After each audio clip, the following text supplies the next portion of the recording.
So after a rainstorm, you should come up and go on the roof and check your RV trailer. You never know.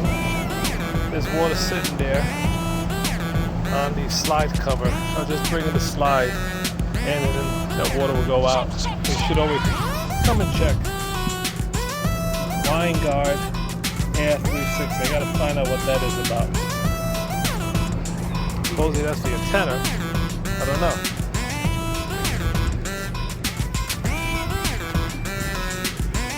And I gotta see what this about. Gaboni. I gotta see what that's about.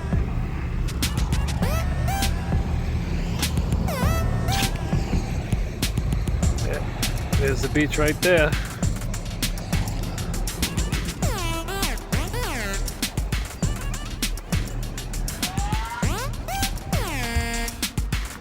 Everything looks good so far. See, that's the cover for the slide. Before you close that in, you should always look inside to see if any debris in there, any branches or something that blown there. But that covers from leaves and stuff to go in. So when you close the slide, you don't want nothing stuck in there.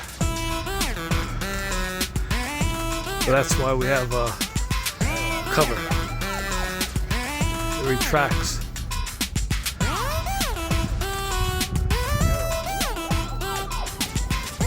And we're getting a big storm coming later.